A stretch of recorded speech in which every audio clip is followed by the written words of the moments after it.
pass by, friends. Yes, the sun's come up over 1,000 times. Summers and winters have cracked the mountains a little, and the rains have brought down some of the dirt. And some babies that weren't even born before have begun speaking in regular sentences. And some folks that thought they were right, young, and spry have found that they can't bound up a flight of stairs like they used to without their hearts fluttering a little. All that can happen in 1,000 days. Nature's been pushing and contriving in other ways, too. A number of young people fell in love and got married. Yes, the mountains got bit away a few fractions of an inch. A few million gallons of water went by the mill. And here and there, a home was set up underneath the roof. Almost everyone in the world gets married. You know what I mean? In our town, there aren't hardly any exceptions. Almost everyone in the world climbs into their graves married. The first act was called the daily life. This act is called love and marriage. There's another act coming after this one, and I reckon you can guess what that's about. So, it's summer, 1904, June 7th, just after high school commencement. That's when most of our young people feel that they could jump up and get married. Just when they've passed their final examinations in solid geometry and Cicero's orations, they suddenly feel themselves fit to be married. It's early morning. Only this time it's been raining. It's been pouring and thundering. Mrs. Gibbs' garden here and Mrs. Webb's drenched.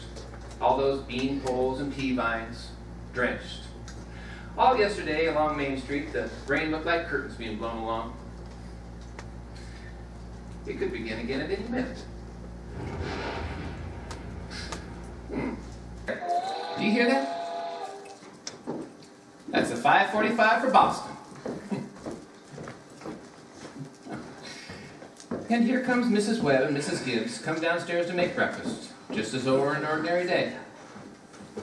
Now, I don't have to tell you ladies in my audience that these two women here, both of them, cook 3 meals a day, one of them for 20 years, the other for 40, and never a summer vacation. They both raised 2 children apiece, washed, cleaned house, and never a nervous breakdown. It's like what one of those Midwest poets said. You've got to have life to love life, and you've got to love life to have life. It's what they call a vicious circle. Giddy up, Bessie. And here comes Howie Newsom, delivering the milk. And here comes Joe Crowell, delivering the papers. Morning, Howie. Morning, Joe. Any papers I don't know about? Oh, nothing much. Except we're losing about the best baseball player Grover's Corner's ever had. George Gibbs. Yeah, I reckon he is. He could hit and run bases, too. Yeah, he's a mighty fine ball player. Well, Bessie, come on now. I can stop and talk if I have a mind to. I just don't get how a man can give a thing like that just to get married. Would you, Howie? Oh, I can't tell, Joe. I didn't have a talent that way. Morning, Bill. You're up early. Oh, just checking to see if there's anything I can do to prevent a flood. The river's been rising all night. Yeah, Joe Crowell here's all on a workup. He's concerned that George Gibbs retiring from baseball. Oh, yeah, well, that's just the way it goes. Back in '84, we had a player. JC, even George Gibbs couldn't have touched him. He went by the name of Harry Todd. He went to Maine to become a preacher. He was a wonderful ball player. What do you think the weather's going to do, Howie? Oh, it rained so much, I think it's going to clear up. Ah, good.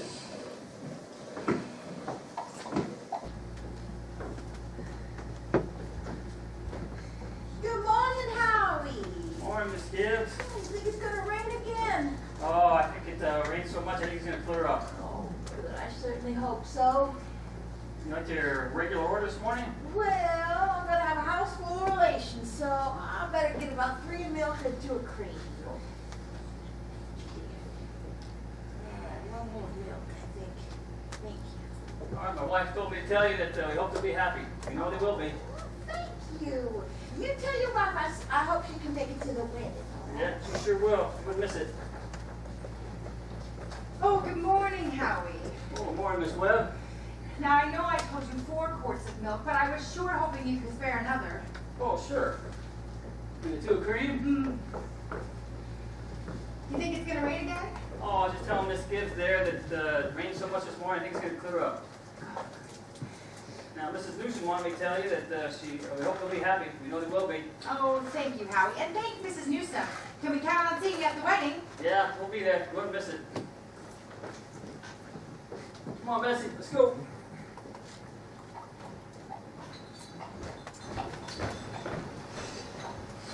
Well, Ma, the day's come at last. Losing one of your chicks. Oh, Frank, not another word. I feel like crying every minute. Sit down and drink your coffee. The groom's up there shaving himself, only there ain't an awful lot to shave. Is Miss Williamson like he's glad to leave us? And every once in a while he says, I do. Into the mirror. But it don't sound convincing to me. Oh, Frank, how are they going to get along? I've been arranging his clothes and making sure he put on the right things. Well, Frank, they're just too young. Emily's not going to know how to do such things. He's going to catch a death of cold within a week. Just remembering my wedding morning, Julia. Oh, don't start with that. I was the scaredest young fella in the state of New Hampshire. I thought I'd make a mistake for sure. When I saw you coming down the aisle, I thought you were the prettiest girl I'd ever seen. Only trouble was I'd never seen you before. Here I was in the Congregational Church marrying a total stranger. Well, how do you think I felt? Frank, weddings are perfectly horrible, awful things. And they're farces is what they are. Well, here, I made you something. Oh, Julia, Hershey French toast. Well, it ain't hard to make, and I had to do something. How'd you sleep last night, Well, Julia? I heard plenty of the hours struck off. Oh, yes. I get a shock every time I think of George sitting up as a family man. That gangly thing. I tell you, Julia, there's nothing more terrifying than a son. The relation of a father and a son is the awkwardest, most difficult. Well, between a mother and a daughter ain't no picnic either, let me tell you. Yes, they'll have lots of troubles, I suppose. But ain't none of our business. Everybody has a right to their own troubles. Yeah. People are meant to go through life 2 by 2. It's natural to the loss. Huh. You know one of the things I was scared of when I married you? I'll go along with you. I was afraid we wouldn't have enough material for conversation to last more than a few weeks. I was afraid that we would run out and eat our meals in silence. Well, you and I have been conversing for 40 years now, and I haven't had any noticeable bearing spells. Well, good weather, bad weather, tain't choice, but I always find something to say, don't I? Did you hear Rebecca stirring around upstairs? No. The only day of the year, she's not trying to run everybody's business up there. She's hiding in her room. I get the impression she's crying. Oh, Lord, that's got to stop. Rebecca! Rebecca, will you come downstairs and eat your breakfast? Oh, Good morning, everybody. Only 5 more hours left to live. where are you going? I'm just gonna cross the grass to see my girl. No, you put on your old shoes. It's raining torrents outside. Oh, Ma, it's just a step. No, it's raining torrents, and I tell you, you're going to catch a death of cold and cough all through that service. George, listen to your mother. After tomorrow, you can kill yourself in all weathers, but while you're living in my home, you're going to live wisely, thank you. Look, this weather's ready for anybody coming at 7 o'clock in the morning. Drink your coffee before you go.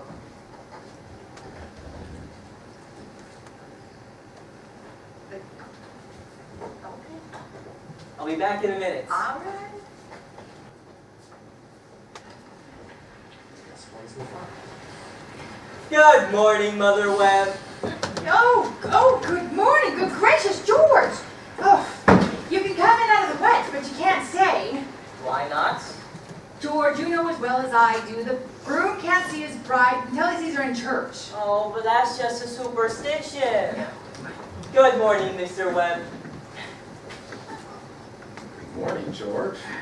Mr. Webb, you don't believe in a superstition like that, do you? Well, George, there's a lot of truth in some superstitions. Yeah. Millions have followed it. You don't want to be the first to face a custom. How is Emily? Well, she's still asleep. She hasn't woken up yet. Emily's asleep? She's been up all night sewing and packing. Oh, I'll tell you what. Why don't you sit here and have yourself a nice cup of coffee and conversation with Mr. Webb. And I'll go upstairs and I'll make sure she doesn't come down and surprise you. Don't stay long. Oh, there's some bacon, but be quick about it.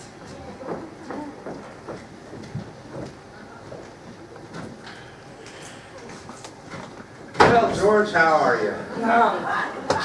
Fine, Mr. Webb. I'm fine. Say, Mr. Webb, what sense could there be in a superstition like that? Well, George, you see, on a girl's wedding morning, she's apt to be thinking about clothes and one thing or another. Don't you think that's probably it? I guess I never thought of that. Yeah. I mean, she's apt to be a bit nervous on her wedding day. I just wish a fellow could get married without all that marching up and down. Well, George, every man that's ever lived has wished that. But you see, it's the women folk that have built up marriage. They've had it to their own for a very long time now. There ain't much sense in it, but you see, a man, he looks mighty small at a wedding, George. All them women lined up shoulder to shoulder, and making sure the knot gets tied in the most public of ways. But you do believe in it, don't you? Mm. Oh, yes, George, yes. Don't get me wrong. Marriage is a wonderful, wonderful thing. Don't you forget that. No, sir. How old were you when you got married? Well, I'd gone off to college. I settled some. But Miss Webb, she was about as old as Emily is now. Not that age has as much to do with it. Well, not as much as other things. What were you going to say, Mr. Webb? Oh, I don't know. Was I going to say something, George? I was thinking the other day about the advice my father gave me on my wedding day. Charles, he said, now you show him right away who's the boss. Give him an order, even though it don't make sense, so they learn to start obeying. And then he said, if there's anything about him that irritates you, like a conversation or something, he said, then you just get up and walk out of the house, because that'll teach you. And then he said, never, ever, under any circumstances, let them know how much money you have. Ever. Well, Mr. Webb, I don't think I could. Well, George, I took the opposite of my father's advice, and I've been a happily married man ever since. Let that be a lesson to you, sir. Don't seek advice on personal matters.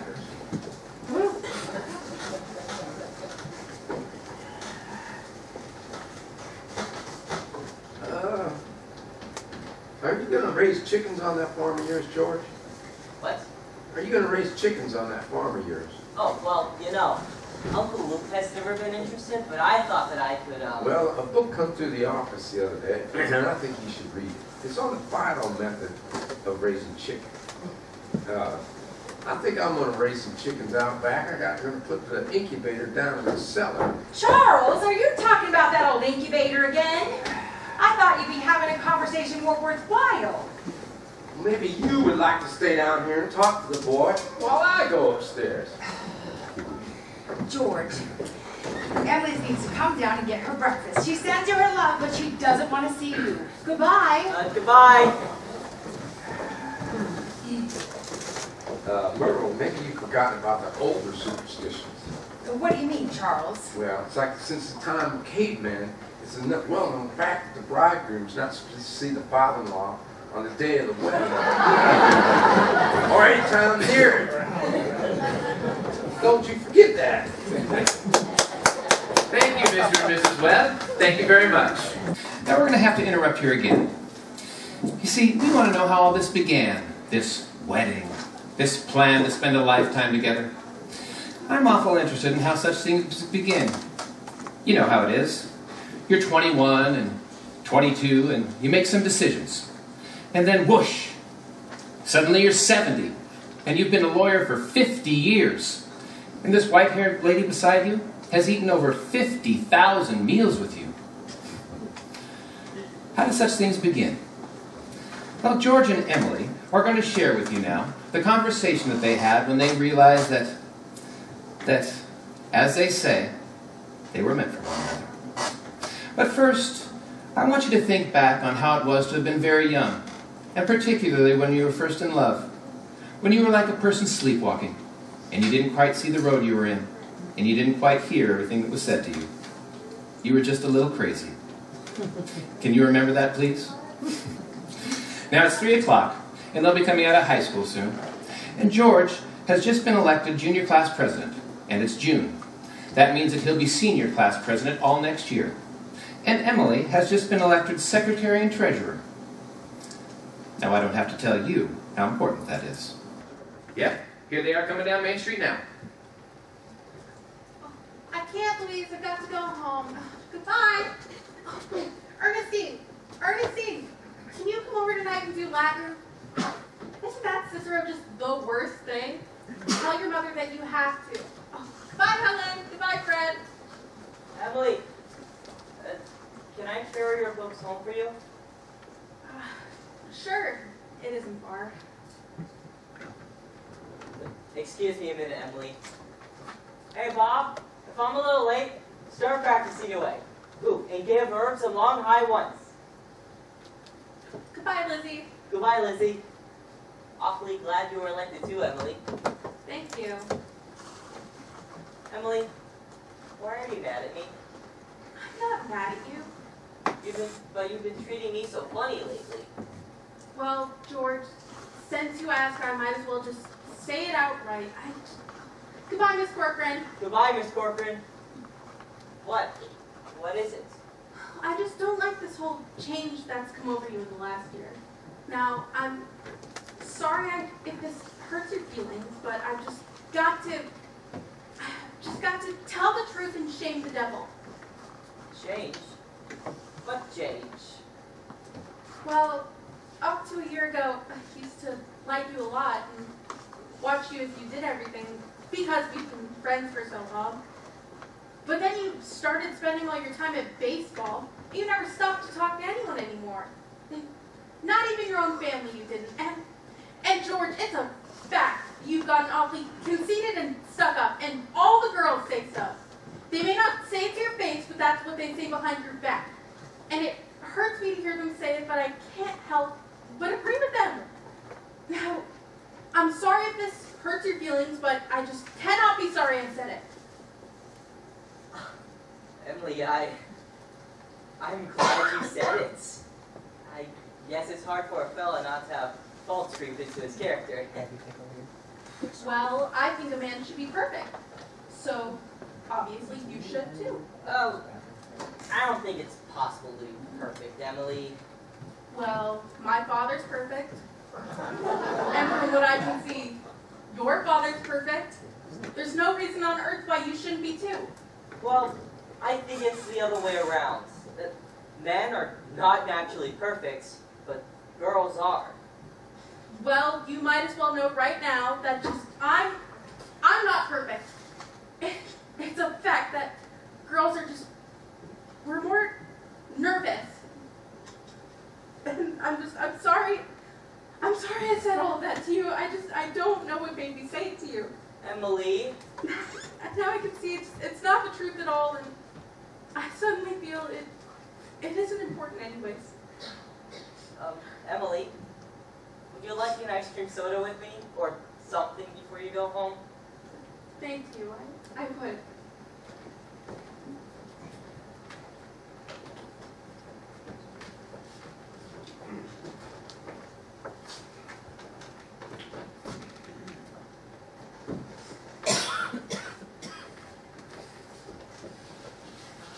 Ah, why hello, George. Hello, Emily.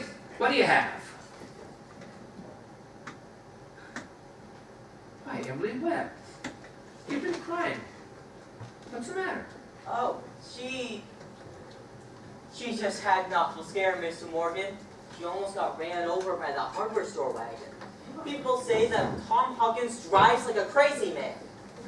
Oh, well. Here, Emily, have a glass of water. You look all shook up. You know, you've got to look both ways before crossing Main Street these days. It's getting worse every year. So what do you have? I'll have a strawberry phosphate. Thank you, Mr. Morgan. Oh, no, Emily. I have an ice cream soda with me. 2 strawberry ice cream sodas, Mr. Morgan. Ah, 2 strawberry ice cream sodas. Yes, sir. Yes, sir. You know, there are 125 horses in Grover's Corners as I'm speaking to you. State inspectors were in here yesterday, and now they're going to bring in those automobiles. Why, I tell you, it's best just to stay off the streets these days. Why, I tell you, you know, I can remember when a dog could stay and lay in the middle of Main Street all day and nothing would come along to disturb him.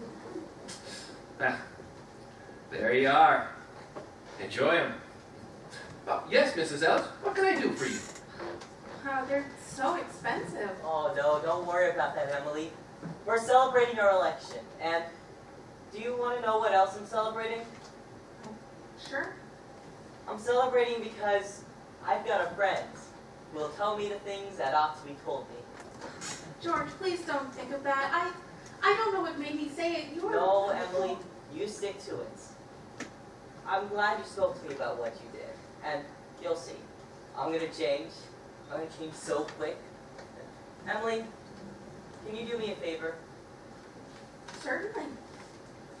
If I go to, say, agriculture college next year, will you write me a letter every once in a while? I certainly will, George. I certainly will. I feel as though being away for 3 years, you get out of touch with things. I feel as though letters from Grover's Corners wouldn't be so interesting after a while, especially in comparison to all of New Hampshire. I think it's a lovely town, though. The day wouldn't come when I wouldn't want to know what was happening here. I know that's true, Emily. Well, I'll try and keep my letters interesting. You know, whenever I meet a farmer, I always ask him if he thinks it's important to go to agriculture school in order to be a good farmer. Why, George?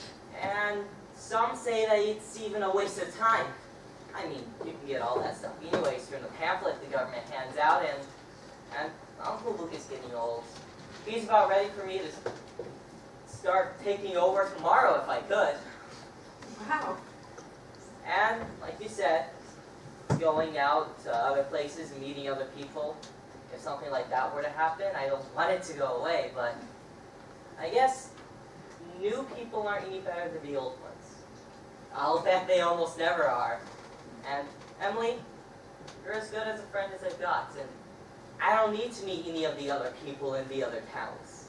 Oh, but George, don't you think it's important that you go to school and learn all about the soils and the cattle judging? Of course, I don't know. I'm going to make up my mind right now. I'm not going. I'll tell Pa about it tomorrow.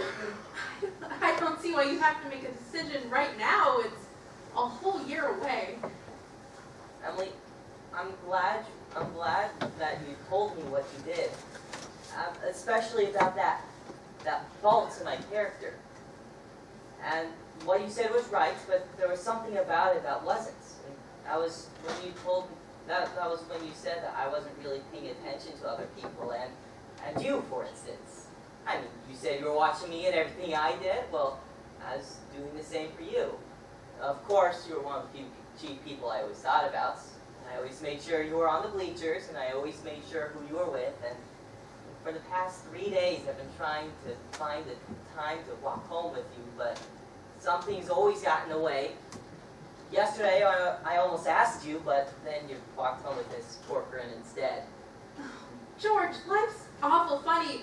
How could I have known that? Why, I thought you were... Listen, Emily, I'm going to tell you why I'm not going to agriculture school. It's because once you meet someone who you're very fond of, and who's fond of you too, someone who likes you enough to be interested in your character, I think that's just as important as going to college, and maybe even more so. I think so too, George. Emily, if I do improve, if I do change, would you be? Would you be? I am now, George. I always have been. Well, this has been an important conversation we've been having. Yes. Yes, it has. Wait just a minute, and then I'll walk them home. Mr. Morgan? I'll have to head home and come back with the money. I'll be back in a minute. What's this? George Gibbs, do you mean to tell me that... Yes, but I have my reasons. Here. Have my gold watch and keep it until I come back with the money. No, you keep it, George. I'll trust you. I'll be back in 5 minutes. I'll trust you 10 years, George. Not a day over. Did you get all over your shock, Emily? Oh, yes, thank you. I'm ready.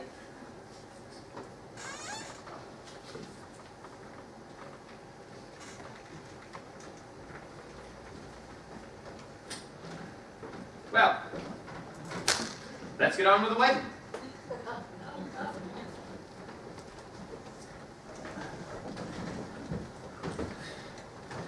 There are a lot of things to be said about a wedding. There are a lot of thoughts that go on during a wedding. We can't cover them all in one wedding, naturally, especially not one in Grover's Corners where they're awful plain and short. Now, in this wedding, I play the minister, and that gives me the right to say a few more things about it. Now, the play is going to be getting serious for a little while now. You see, some churches say that marriage is a sacrament.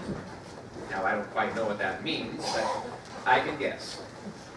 And like Miss Gibbs said a few minutes ago, people were meant to go through life 2 by 2. Now, this is a good wedding, but people are so put together that even at a good wedding, there are questions way down deep in people's minds. And we thought that that ought to be a part of our play, too. Now, the real hero of this scene isn't on the stage at all. And we all know who that is. It's like what one of those European fellas said. Every child born into the world is nature's gift at making a perfect human being. Well, we've all seen nature pushing and contriving for some time now.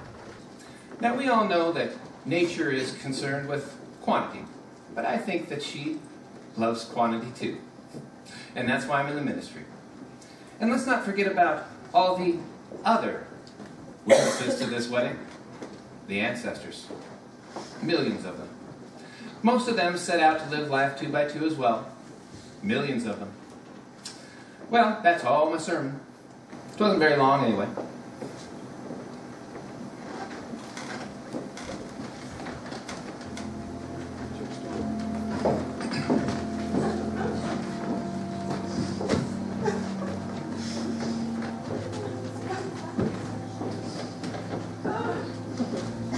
I don't know why I'm crying. I suppose there's nothing to cry about. We all started at breakfast this morning, and there was Emily eating her breakfast with us as she's done for 17 years, and now she'll be eating it at someone else's house. I suppose that's it. And then Emily, she said, "I can't eat another mouthful," and she laid her head down on the table and she cried. No, I'm just gonna say it. I think it's cruel the way we send these girls out to marriage this way. I hope that Emily's friends told her a thing or two. I know it's cruel, but I just couldn't say anything. I went into it blind as a bat myself. The world's all wrong. That's what it is. Oh, here they come. You look scared to death. Ah, come here. You know what you're doing. Don't let their team down. Hey, all right. That'll be enough of that. That'll do. There used to be a lot of that sort of thing in the old days. Rome and after. We're more civilized now. So they say. What's the matter? I don't want to grow old. Why is everybody pushing me so? George, you wanted this. No, Ma, listen. George, you're a man now. No, Ma, listen to me. All I've ever wanted to be is to be a fella. George, if anybody could hear you, I'm ashamed of you. Where's Emily? Oh, George, you gave such a start. Oh, Ma, I'm getting married. Forgive my breath. Now, Ma, you say Thursday nights. Me and Emily will be coming over every Thursday nights. Oh, Ma, why are you crying? Come on, we have to get ready for this.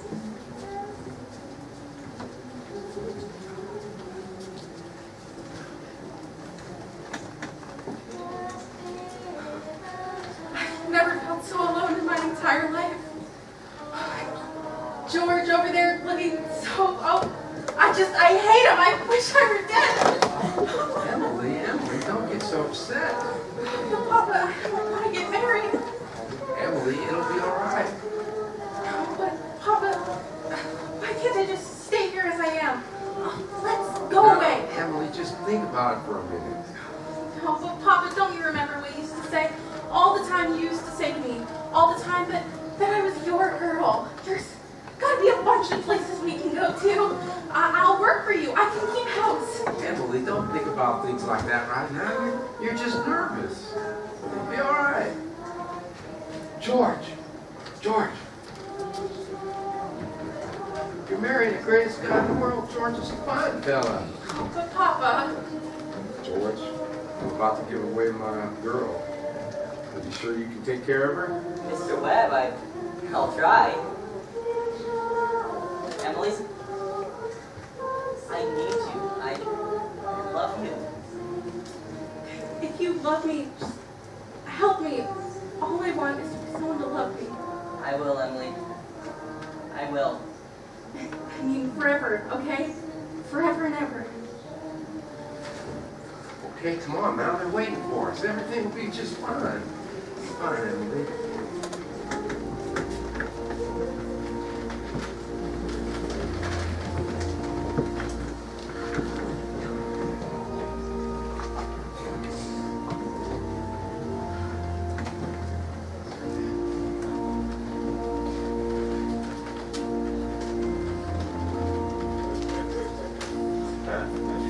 Do you, George, take this woman to be your wedded wife? Perfectly lovely wedding. Loveliest wedding I ever saw. Oh, I do love a good wedding, don't you? Doesn't she make a lovely bride? I do. And do you, Emily, take this man, George, to be your wedded Don't wife? know when I've seen such a lovely wedding. But I always cry. I don't know why it is, but I always cry. I just like to see people happy, don't you? Oh, I think it's lovely. I do. The ring.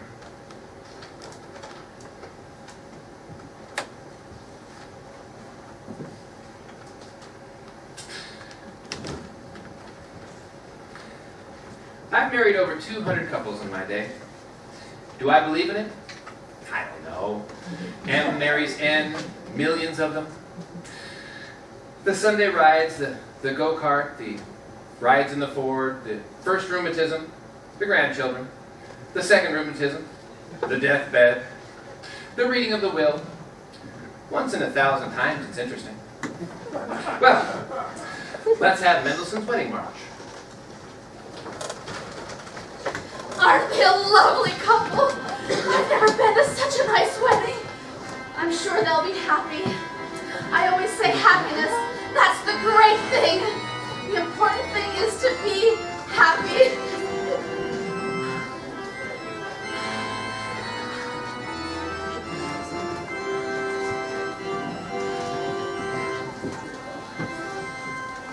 Well, that's all of the second act, folks. 10 minutes break.